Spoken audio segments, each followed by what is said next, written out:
Hey, New Life, how are you? I was reflecting on a very busy Sunday we had several weeks ago as we were showing up to get everything put in place for the outdoor services. So much work, so much effort, so much energy. And I remember as we were finished and ready, waiting for the service to start, people are rolling into the parking lot, and I just suddenly felt empty.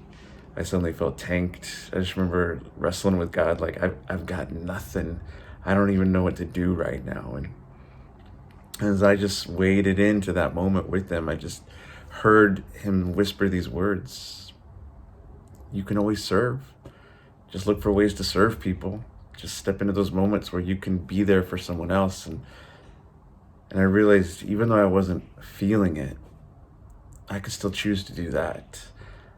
And it reminded me of the words where Paul writes to the Philippians in Philippians chapter 2 to not only look out for our own interests, but to look out for the interests of others.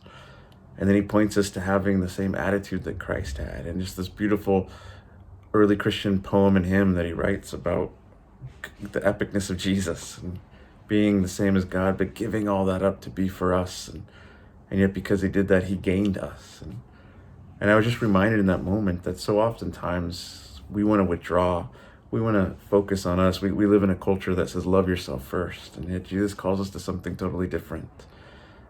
And so that day I made the choice. I'm going to serve. I'm going to trust that you're going to show up. And in that moment, I experienced a freedom of getting beyond myself and being there for others. And in doing that, it awakened a sense of purpose.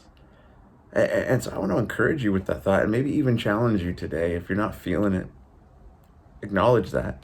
And then ask God to show you what you can do and choose to serve someone today. Because when you do that, you actually find a freedom because you're no longer self-absorbed. You're focused on something else, and that's where God will meet you and show you something really beautiful he wants to do through you.